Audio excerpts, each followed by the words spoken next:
Hello everyone, स्वागत है आप सभी का एक बार फिर से आपके अपने YouTube channel one day exam study platform पे। मैं दीर्घा स्वागत करती हूँ आप सभी का।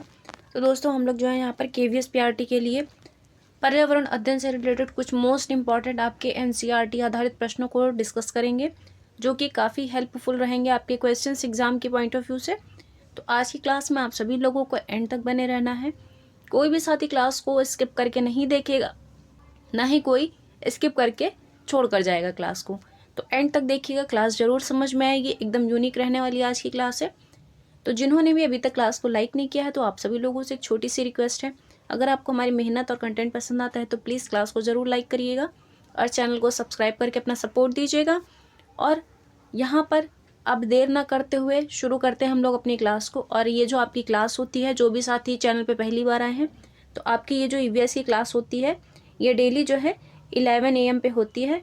तो आप लोग जो है बिना यूट्यूब के नोटिफिकेशन के भी क्लास में आ जाया करिए, ठीक है। तो चैनल को सब्सक्राइब कर लीजिएगा, नोटिफिकेशन वाली बेल को भी प्रेस कर लीजिएगा, ताकि जब भी क्लास होगी तो उसका नोटिफिकेशन आपको मिलेगा। तो चलिए शुरू करते हैं अपनी क्लास को। तो चलिए यहाँ पर हम लोग पहला प्रश्न देखेंगे। देखिए क्या कह रहा है। पैने, चपटे एवं चौड़े आगे के दांतों वाले पशुओं की भोजन के लिए प्राथमिकता भिन्न होती है। यह प्रश्न निम्न में से कौन सी खाद्य संबंधी प्राथमिकता को चुनेंगे। विकल्प क्या दिया गया है। फल होगा, दूसरे पशुओं का मांस हो जाएगा, अनाज होगा, या फिर घास और साग होगा।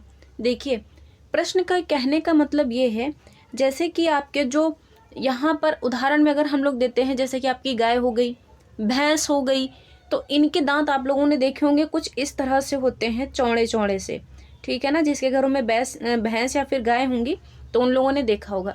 तो उनके ये जो चौड़े दांत होते हैं, ये किस काम में आते हैं, वही आपसे यहाँ पर पूछा गया। बस प्रश्न को घुमा दिया गया है और विकल्प आपके सेम ही रखे गए हैं। तो अब जल्दी से बता दीजिए इसका सही उत्तर क्या बनेगा।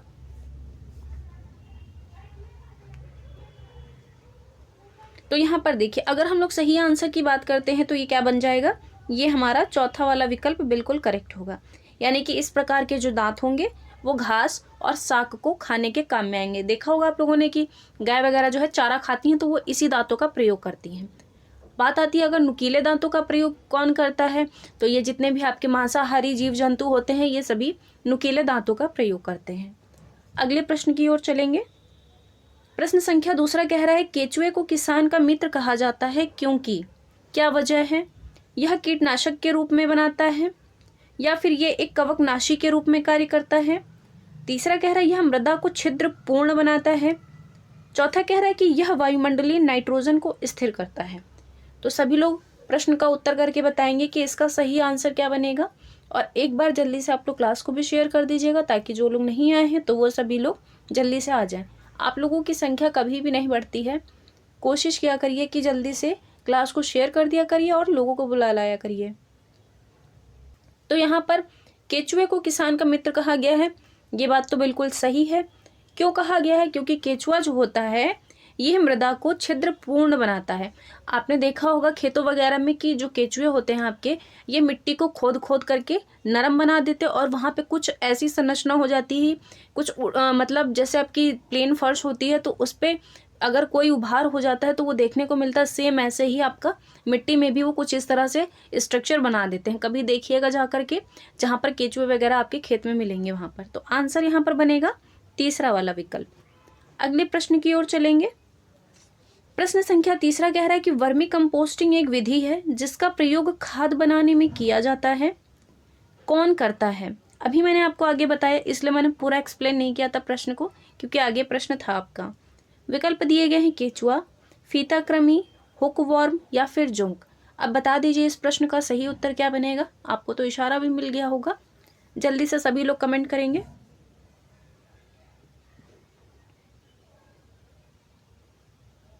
तो इस प्रश्न का सही उत्तर क्या बनेगा, ये होगा आपका केचुआ। क्या बनेगा, केचुआ। जैसे कि आप लोगों ने आगे वाले प्रश्न में भी पढ़ा कि केचुए को जो है किसान का मित्र कहा जाता है। और केचुआ जो होता है ये वर्मी कंपोस्टिंग एक विधि होती है जिसके अंदर केचुए के द्वारा आपकी खाद वगैरह बनाई जाती है, जो कि आपकी शुद्ध प्राकृतिक खाद मानी जाती है। ठीक है, अगले प्रश्न की ओर चलते हैं। प्रश्न संख्या चौथा देखिए क्या कह रहा है। निम्नलिखित में से कौन सा जल प्रदूषण का मानवीय स्रोत नहीं है। यहाँ पर जल प्रदूषण का मानवीय स्रोत नहीं है।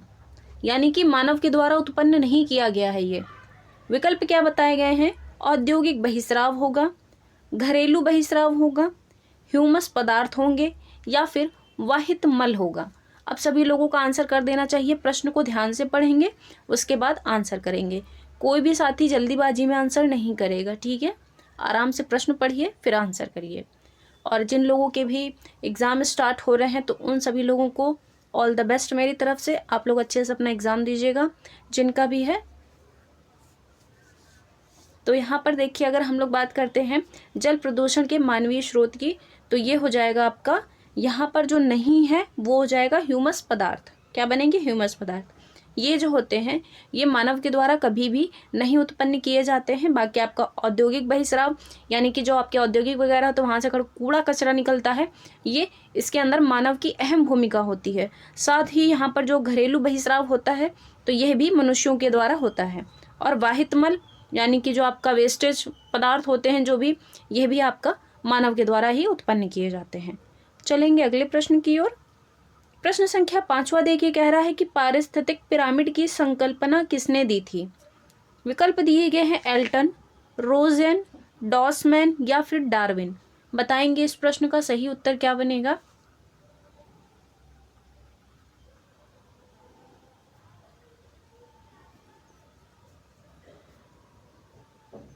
तो यहाँ पर आंसर देखिए, अगर बात करता है पारिस्थितिक पिरामिड की संकल्पना, किसकी?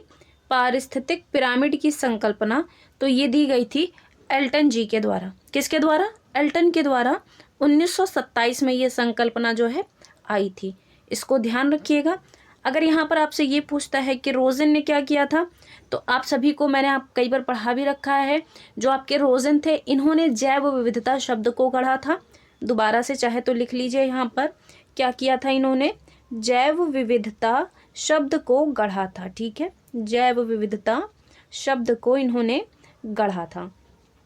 अब यहाँ पर अगर बात करता है डार्विन की, डार्विन ने क्या किया था? तो जो आपके डार्विन महोदय थे, इन्होंने क्रमिक विकास का सिद्धांत दिया था। क्या किया था? क्रम विकास का सिद्धांत दिया था। चाहे क्रमिक लिखिए या फिर क्रम लिख लीजिए, ठीक है? दोनों ही बात यहाँ पर वही हो जाएगी। चलते हैं अगले प्रश्न की ओर। देखिए क्या कह रहा है प्रश्न संख्या 6। इंसुलिन का स्राव कहाँ से होता है? अमाशय से, छोटी आंत से, बड़ी आंत से या फिर अग्न्याशय से? प्रश्न का उत्तर करके बताएंगे सभी लोग कि आपका जो इंसुलिन होता है, इसका स्रावण जो होता है वो किस ग्रंथि से होता है, यानी कि मानव के किस अंग के द्वारा किया जाता है? सभी लोगों का आंसर आना चाहिए। गलत देंगे तो भी आपको आगे सीख मिल जाएगी। आंसर सभी को देना है।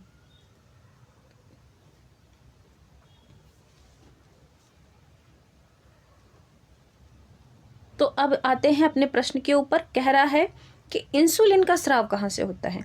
तो इंसुलिन का स्रावण कहाँ से होता है? ये हो जाता है आपका अग्न्याशय से। चौथा वाला विकल्प जो है वो इस प्रश्न का सही उत्तर बनेगा। अब यहाँ पर अगर ये पूछता है कि इंसुलिन की कमी से रोग कौन सा होता है, क्या चीज़? इंसुलिन की कमी से कौन सा रोग होता है? तो आप सभी लोगों को बखूबी पता होगा कि इंसुलिन की कमी से होता है आपका डायबिटीज़। क्या होता है? डायबिटीज़, जिसे क्या कहा जाता है? इसे शुगर भी कहा जाता है। इंग्लिश में डायबिटीज़ और शुगर भी इसे कहा जाता है, और हिंदी में तो शर्करा वगैरह काफ़ी सारे नाम हो जाते हैं इसके, तो उतना माइंड नहीं करना है इन चीज़ों को लेकर के। और यहाँ पर अगर ये पूछता है, ये जो आपका इंसुलिन होता है इसका एक पौधा भी आता है आपका, और इंसुलिन के इंजेक्शन भी दिए जाते हैं। तो देखिए, अगर हम लोग पौधे की बात करते हैं तो इसका नाम है कोस्टस विक्टस। क्या नाम है इसका? कोस्टस विक्टस जो है, इस पौधे को अगर आप घर में लगा लेते हैं तो जिनके भी डायबिटीज़ है उन्हें ये काफ़ी हेल्प करता है। और आप लोगों को पता भी है कि इंसुलिन के इंजेक्शन वगैरह भी दिए जाते हैं इसको कंट्रोल करने के लिए। अब यहाँ पर अगर बात करता है आपसे अमाशय के बारे में, किसके बारे में? अमाशय के बारे में। तो अमाशय क्या कार्य करता है? तो ये करता है आपका जठर रस का श्रावण। क्या करता है? जठर रस का श्रावण करता है। लिख लीजिए, जठर रस का ये श्रावण करता है। और एंजाइम कौन सा निकालता है? तो एंजाइम भी आपका यहाँ पर निकालता है ये पेप्सिन। कौन सा एंजाइम निकालता है? पेप्सिन एंजाइम निकालता है। ध्यान रखिएगा, अगर प्रश्न पूछेगा तो आपको उत्तर इसका जरूर पता होना चाहिए। चलेंगे अगले प्रश्न की ओर। प्रश्न संख्या 7वां देखिए क्या कह रहा है कि जल का अधिकतम घनत्व किस पर होता है? 0 डिग्री सेल्सियस पर, 4 डिग्री सेल्सियस पर, -4 डिग्री सेल्सियस पर, या फिर चौथा कह रहा है कि 100 डिग्री सेल्सियस पर। सभी लोग इस प्रश्न का उत्तर करेंगे कि आपका जो जल का अधिकतम घनत्व होता है यह किस पर होता है। और एक बार क्लास को शेयर भी कर दीजिए ताकि और भी लोग आ जाएं। आप लोगों की संख्या नहीं बढ़ती, जैसे कि मैंने अभी थोड़ी देर पहले भी कहा था, फिर से दोबारा कह रहे हैं, कम से कम आप लोग अपनी संख्या को बढ़ा दीजिए, तो मुझे भी पढ़ाने में मज़ा आएगा और आप लोगों को पढ़ने में भी मज़ा आएगा। ठीक है, तो कोशिश क्या करिए कि ज़्यादा से ज़्यादा लोगों तक क्लास को शेयर किया करिए ताकि और भी साथी जुड़ें आपके साथ। तो यहाँ पर देखिए प्रश्न क्या कह रहा है, जल के अधिकतम घनत्व की बात कर रहा है, तो ये किस पर होता है, ये हो जाता है आपका 4 डिग्री सेल्सियस पर। ध्यान रखिएगा कितना हो जाएगा, 4 डिग्री सेल्सियस पर।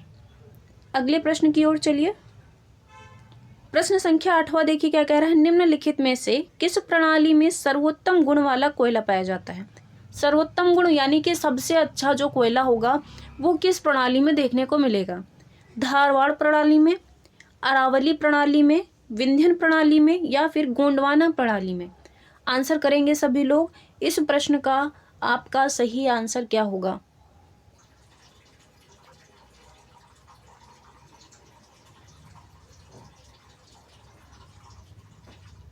तो देखिए अगर बात करता है सर्वोत्तम गुणों वाले कोयले की, तो ये आपका कौन सा बनेगा, ये हो जाएगा गोंडवाना प्रणाली का।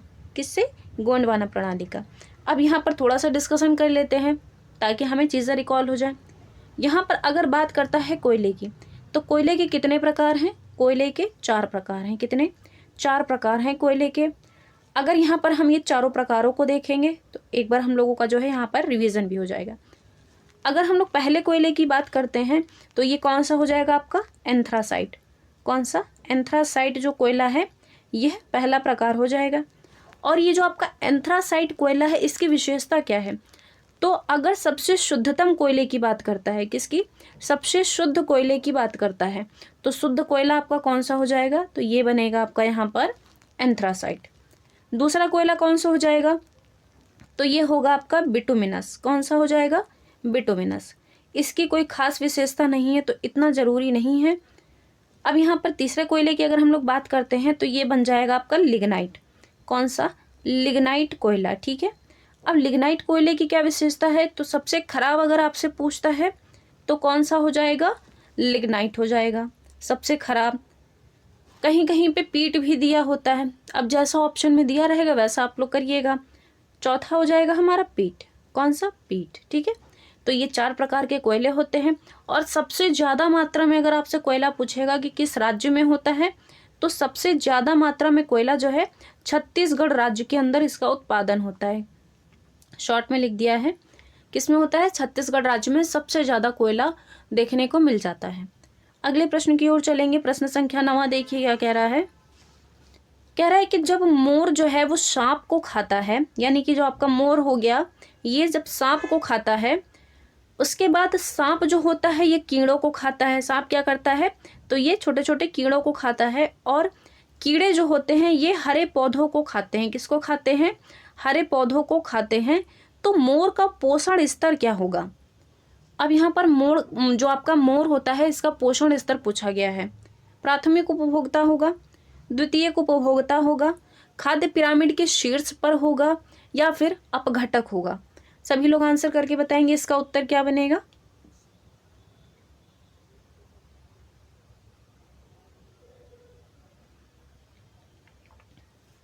तब यहाँ पर देखिए बात आती है, अगर जैसे कि मैंने यहाँ पर देखिए चार्ट भी बना दिया, यानी कि सबसे पहले तो आपका पेड़ हो जाएगा। तो पेड़ तो आपको पता ही है कि आपके प्रोड्यूसर होते हैं, यानी कि उत्पादक होते हैं। उसके बाद यहाँ पर कीड़े मकोड़े आ गए। कीड़े मकोड़े के बाद आपका यहाँ पर सांप आ गया। तो सांप ने कीड़े मकोड़ों को खाया था, और कीड़े मकोड़े आप लोगों को पता है कि ये पेड़ पौधों को खाते हैं, अपना पोषण प्राप्त करते हैं। और जो आपके पेड़ होते हैं ये खुद ही ऑटोट्रॉप्स होते हैं, यानी कि खुद का भोजन बनाते हैं। और उसके बाद जो मोर होता है ये आपका सांप को खाता है। तो अब यहाँ पर देख रहे हैं आप लोग ये क्रम चल रहा है। तो अगर हम लोग इस क्रम से देखेंगे तो यहाँ पर प्राथमिक उपभोक्ता तो होगा नहीं आपका, नहीं यहाँ पर द्वितीयक उपभोक्ता होगा। अपघटक की तो यहाँ पर बात ही नहीं की गई है। बचा क्या हमारा यहाँ पर तीसरा वाला विकल्प, यानी कि जो आपका मोर हो जाएगा ये खाद्य पिरामिड के शीर्ष पर आपका आएगा। ठीक है, अगले प्रश्न की ओर चलते हैं। प्रश्न संख्या 10वां देखिए, कह रहा है डॉल्फिन किक शब्द जो है यह किस खेल से संबंधित है। कुश्ती से है, टेबल टेनिस से है, भाला फेंक से है, या फिर तैराकी से संबंधित है? आंसर करके बताएंगे इस प्रश्न का उत्तर क्या होगा। सभी लोग कमेंट करिए इस प्रश्न के लिए जल्दी से। तो इस प्रश्न का उत्तर बनेगा आपका तैराकी। डॉल्फिन किक किससे संबंधित है? तो ये संबंधित है आपका तैराकी से। अगला प्रश्न देखिए, कह रहा है टाइफाइड के जीवाणु का नाम क्या है? Clostridium tetani, Salmonella typhi, Neisseria gonorrhoeae, Treponema pallidum. Answer करिएगा जरा एक बार इस प्रश्न के लिए, देखते हैं किसका सही उत्तर आता है। सभी लोग तेजी के साथ एकदम कमेंट करेंगे कि आपका जो टाइफाइड का जीवाणु है इसका नाम क्या है। सिंपल सा आप लोगों को पता भी हो गया होगा कि टाइफाइड और यहाँ पर टाइफी कनेक्ट कर लीजिएगा। सल्मोनेला टाइफी जो है ये इसके जीवाणु का नाम है। अगर पूछता है क्लास्ट्रीडियम टिटेनोई किसका है, तो ये है आपका टिटनेस का। किसका है? टिटनेस का है। नाम जरूर ध्यान रखिएगा क्योंकि नाम में सबसे ज़्यादा कन्फ्यूज़न क्रिएट होती है। नाइजीरिया अगर गोनोरी की बात करता है तो आपका जो नाइजीरिया गोनोरी है यह क्या करता है? तो ये करता है सुजाक। क्या करता है? सुजाक। अगला क्या कह रहा है? ट्रिपोनेमा पैडिडम। तो ये जो आपका ट्रिपोनेमा पैडिडम है ये क्या करता है? तो ये करता है आपका यहाँ पर सिफिलिस। क्या कॉज करता है? तो ये कॉज करता है आपका सिफिलिस। अब ये जो आपकी बीमारियां हैं दोनों ही, सुजाक और सिफिलिस, ये किस अंग को प्रभावित करती हैं? तो ये जिस अंग को प्रभावित करती हैं वो है आपका प्रजनन संबंधी अंग। कौन सा? प्रजनन संबंधी जो अंग हो जाएगा, ये दोनों ही आपके जीवाणु वहाँ पर प्रभावित करते हैं। इनको ध्यान रखिएगा। प्रश्न अगर पूछता है तो भी ठीक है, अगर नहीं पूछता है फिर भी ठीक है, आपको पता होना चाहिए इस प्रश्न के बारे में। अगले प्रश्न की ओर बढ़ते हैं। प्रश्न संख्या 12 देखिए क्या कह रहा है, निम्नलिखित में से कौन नवीकरणीय ऊर्जा का स्रोत नहीं है? यानी कि नवीकरणीय ऊर्जा का स्रोत नहीं है, जिसे जल्दी से रिन्यूअल नहीं किया जा सकता है। वायु ऊर्जा है, सौर ऊर्जा है, जीवाश्म ईंधन है, या फिर आपकी पन बिजली है? प्रश्न का उत्तर करके बताएंगे सही क्या बनेगा।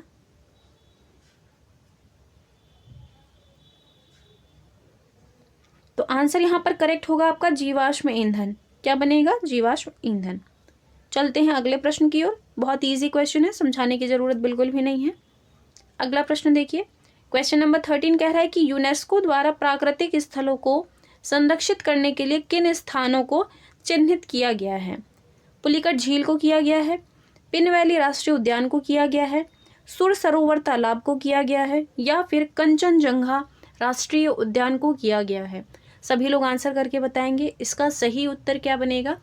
तब तक हम लोग जो है यहाँ पर विकल्पों को भी डिस्कस कर लेते हैं।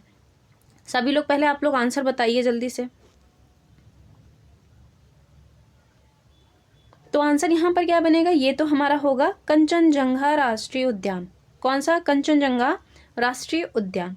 ठीक है। यहाँ पर पुलिकट झील की बात करता है तो ये कहाँ स्थित है? मैंने कई बार बताया आपको, आंध्र प्रदेश और तमिलनाडु की सीमा पर स्थित है। पिन वैली राष्ट्रीय उद्यान कहाँ है? तो ये आपका अरुणाचल प्रदेश में स्थित है।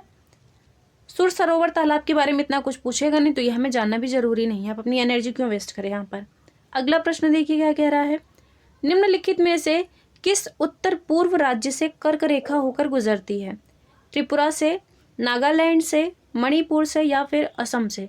बता दीजिए जल्दी से कि आपकी जो कर्क रेखा है ये किस उत्तर पूर्वी राज्य से होकर के जाती है। अगर यहाँ पर हम लोग देखते हैं आपकी कर्क रेखा की, तो कर्क रेखा किन राज्यों से होकर के गुजरती है? तो ये भारत के 8 राज्यों से होकर के गुजरती है, जिनमें से कौन कौन से हैं आपके यहाँ पर लिख लीजिए जिन्हें अगर नहीं पता है तो। पहला आपका हो जाएगा गुजरात। कौन सा? गुजरात बनेगा। फिर आपका बन जाएगा यहाँ पर राजस्थान। कौन सा? राजस्थान। राजस्थान के बाद क्या बनेगा? ये हो जाएगा यहाँ पर एमपी। एमपी के बाद हो जाएगा आपका छत्तीसगढ़। छत्तीसगढ़ के बाद यहाँ पर झारखंड, और झारखंड के बाद क्या बनेगा? ये हो जाएगा पश्चिम बंगाल। उसके बाद त्रिपुरा, और त्रिपुरा के बाद यहाँ पर बनेगा मिजोरम। अब देख लीजिए यहाँ पर कौन सा ऑप्शन दे रखा गया है, तो त्रिपुरा यहाँ पर बताया गया है, जो कि पहला वाला विकल्प आपका करेक्ट है। कितने राज्यों से होकर के जाती है? 8 राज्यों से। 1 2 3 4 5 6 7 8। ठीक है, 8 राज्य हो गए आपके टोटल। इनको जरूर ध्यान रखिएगा। मान लीजिए अगर प्रश्न पूछेगा तो स्टेट पता होने चाहिए, अन्यथा आपका प्रश्न गलत होने वाला है। चलते हैं अगले प्रश्न की ओर। प्रश्न संख्या 16 देखिए क्या कह रहा है। निम्नलिखित में से कौन सा ब्लॉक पर्वत का उदाहरण है। ब्लॉक मतलब भ्रंशोत्थ पर्वत का उदाहरण है। जैसे कि आप लोग देखते होंगे कि कुछ ऐसे आपके पर्वत होते हैं जो कि टकराने पे अंदर धंस जाते हैं, कुछ ऐसे होते हैं जो टकराने पे ऊपर की ओर उठ जाते हैं। तो यही जो होता है आपका ब्लॉक पर्वत के अंतर्गत आता है। आपसे पूछा गया कौन सा उदाहरण हो जाएगा। एंडीज पर्वत होगा, आल्प्स पर्वत होगा, रॉकीज पर्वत होगा, या फिर आपका वॉल्सजेस पर्वत होगा। तो देखिए जो ब्लॉक पर्वत होते हैं आपके वो अंदर की साइड धंसे होते हैं, उन्हें ही भ्रंशोत्थ पर्वत भी कहा जाता है हिंदी में, ध्यान रखिएगा। अगर यहाँ पर हम लोग बात करते हैं आपका ब्लॉक पर्वत का उदाहरण कौन सा है, तो ये है आपका वॉल्सजेस पर्वत। कौन सा है? वॉल्सजेस पर्वत, जो कि पड़ता कहाँ है, तो ये पड़ता है आपका जर्मनी में। कहाँ पर? जर्मनी में पड़ता है, ध्यान रखिएगा इस चीज़ को। अगर पूछता है एंडीज पर्वत कहाँ स्थित है, तो ये स्थित है आपका दक्षिण अमेरिका में। कहाँ पर? दक्षिण अमेरिका में, लिख लीजिए इसको। पूछता है आल्प्स पर्वत कहाँ स्थित है, तो ये आपके कई सारे राज्यों में देखने को मिल जाएगा, कई सारे देशों में देखने को मिल जाएगा। जैसे कि आपका इटली हो गया, फ्रांस हो गया, इसके अलावा जो है जर्मनी हो गया।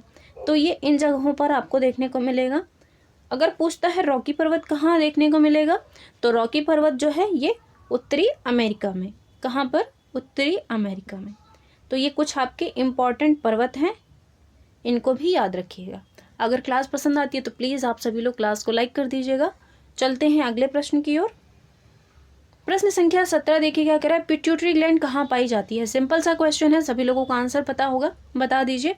पेल्विक कैविटी में, गले में, कपाल गुहा में, चौथा कह रहा है इनमें से कहीं भी नहीं। जल्दी से आंसर करिए सभी लोग।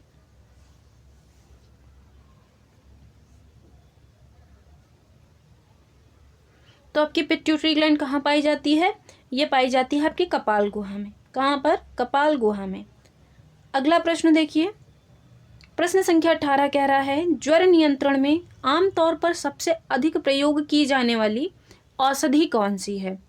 पैरासीटामोल है, लिव 52 है, ओमिसेप है, या फिर आस्थाकाइंड है। जल्दी से आंसर कर दीजिए इस प्रश्न के लिए। आप सभी लोगों को पता होगा, बहुत बार आप लोगों ने पढ़ रखा है।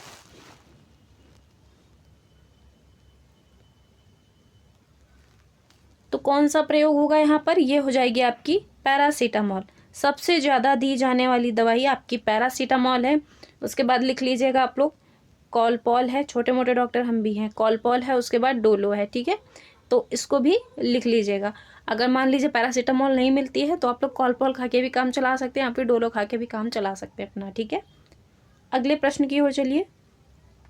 प्रश्न संख्या 19 देखिए क्या कह रहा है। निम्नलिखित में से कौन सा मांसाहारी पौधे का उदाहरण है।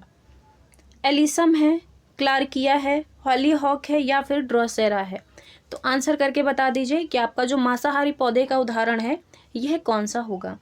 और यह भी बताना है आपको कि भारत के अंदर आपका कौन सा मांसाहारी पौधा पाया जाता है। ये प्रश्न मेरी तरफ से है, आंसर करके बता दीजिए जल्दी से।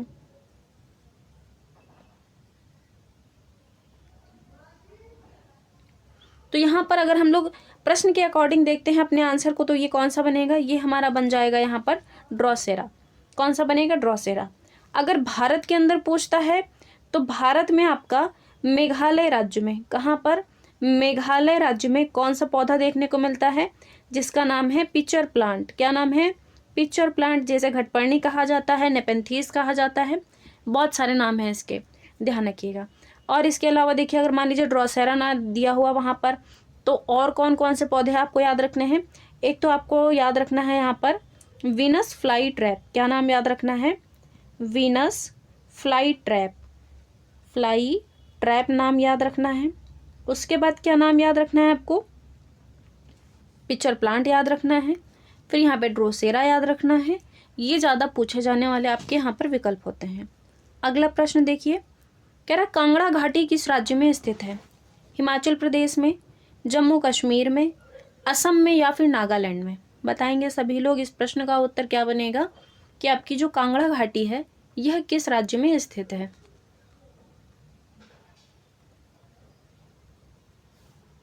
तो कांगड़ा घाटी स्थित है आपकी हिमाचल प्रदेश में। कहाँ पर? हिमाचल प्रदेश में। कांगड़ा के अलावा जो है यहाँ पर कुल्लू घाटी भी स्थित है। कौन सी? कुल्लू घाटी जो है ये भी आपके हिमाचल प्रदेश में स्थित है। और इसी हिमाचल प्रदेश में आपका नेशनल पार्क स्थित है, कौन सा? Pin valley national park. कौन सा? Pin valley national park. इसके अलावा आपको यहाँ पर रेणुका राष्ट्रीय उद्यान भी मिलेगा। रेणुका के अलावा यहाँ पर जो है आपको चैल वन्यजीव अभ्यारण्य भी देखने को मिल जाता है। कौन सा? चैल वन्यजीव अभ्यारण्य, वन्य जीव अभ्यारण्य, इसको याद रखिएगा, बहुत ही इंपॉर्टेंट है। अगर प्रश्न पूछेगा तो इससे बाहर नहीं जाएगा। चलते हैं अगले प्रश्न की ओर। प्रश्न संख्या 21 देखिएगा, कह रहा है निम्नलिखित में से कौन सी यमुना की सहायक नदी है? किसकी नदी पूछ रहा है? यमुना की सहायक नदी पूछ रहा है। कोसी होगी, गंडक होगी, घाघरा होगी या फिर केन होगी? बताएंगे इसका उत्तर सही क्या हो जाएगा। सभी लोग कमेंट करेंगे इस प्रश्न के लिए कि आपकी यमुना की जो सहायक नदी है यह कौन सी है।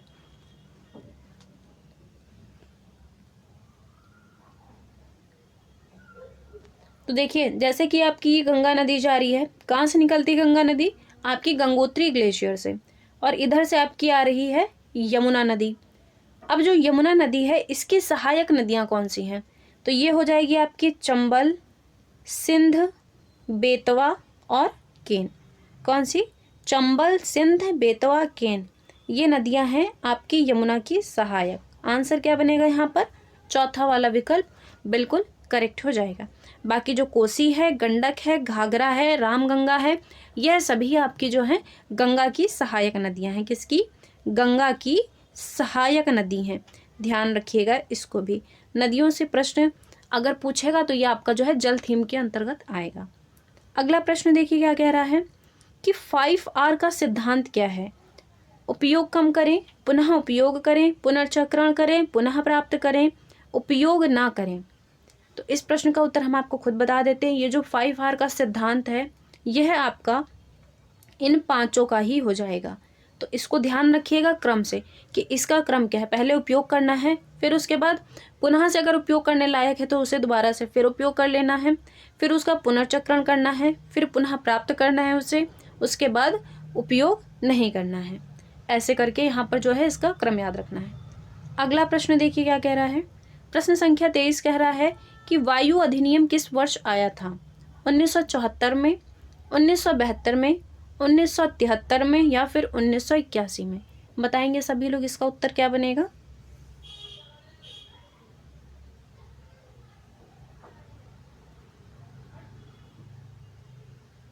तो देखिए, अगर वायु अधिनियम की बात करता है तो यह आया था आपका 1981 में। कब आया था? 1981 में। 1974 में क्या आया था? तो इस टाइम आया था आपका जल अधिनियम। कौन सा? जल अधिनियम आया था। 1972 में क्या आया था? तो आप सभी लोगों को पता है कि इस टाइम पे जो आपका था एलिफेंट प्रोजेक्ट आया था, यानी कि हाथी प्रोजेक्ट आया था। और 1973 में क्या आया था? तो इस टाइम पे आया था आपका टाइगर प्रोजेक्ट। चलते हैं अगले प्रश्न की ओर। प्रश्न संख्या 24 देखिए क्या कह रहा है। निम्न रोगों में से कौन सा जल जनित रोग है?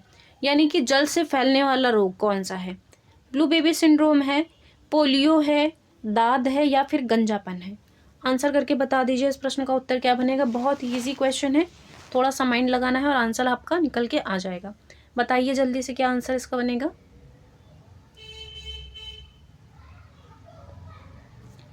तो जल जनित अगर रोगों की बात करता है तो ये कौन से हैं? ये हैं आपके यहाँ पर ब्लू बेबी सिंड्रोम। कौन सा? Blue baby syndrome.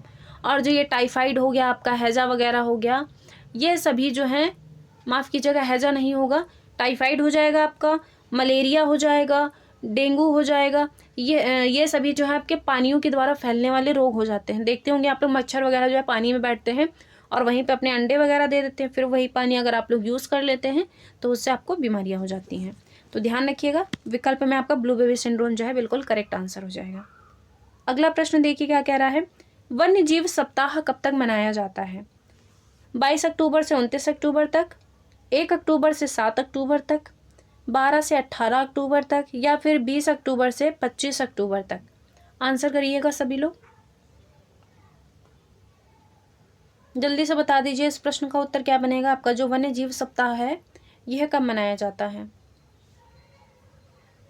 तो ये मनाया जाता है आपका 1 अक्टूबर से लेकर के 7 अक्टूबर के बीच में वन्य जीव सप्ताह मनाया जाता है। इंपॉर्टेंट लगा लीजिएगा, हो सकता है प्रश्न आपसे पूछ ले, क्योंकि पर्यावरण अध्ययन है तो क्वेश्चन पूछना जरूरी हो सकता है। अगले प्रश्न की ओर चलिए। प्रश्न संख्या 26 देखिए क्या कह रहा है। रंगपहर वन्य जीव अभयारण्य किस राज्य में स्थित है? अरुणाचल प्रदेश में है, नागालैंड में है, आंध्र प्रदेश में है या फिर उड़ीसा में है? आंसर करके बताएंगे सभी लोग। इस प्रश्न का उत्तर क्या होगा? तो इस प्रश्न का उत्तर आपका बनेगा नागालैंड। क्या बनेगा? नागालैंड। रंगपहर वन्यजीव अभयारण्य जो है यह आपका स्थित है नागालैंड के अंदर। ठीक है, कहाँ? नागालैंड के अंदर। और यही नागालैंड में आपका एक फेस्टिवल मनाया जाता है यहाँ की जनजातियों के द्वारा, जो कि है हॉर्नबिल फेस्टिवल। कौन सा? Hornbill festival. हॉर्नबिल फेस्टिवल जो है ये यहीं पर सेलिब्रेट किया जाता है। ठीक है, इसको जरूर याद रखिएगा, क्योंकि दो चीज़ें हैं ज़्यादा इंपॉर्टेंट है नागालैंड के अंदर। तो ये थी आज की आपकी क्लास। कैसी लगी क्लास ये भी आप लोग कमेंट बॉक्स में कमेंट करके ज़रूर बताइएगा। इसके साथ अगर कहीं किसी क्वेश्चन में मेरे से अगर मिस्टेक हो जाती है तो भी आप लोग कमेंट बॉक्स में कमेंट कर सकते हैं, अगले दिन उसका आपको रिप्लाई दिया जाएगा। तो चलिए क्लास को आज हम लोग यहीं पे वाइंड अप करते हैं। धन्यवाद।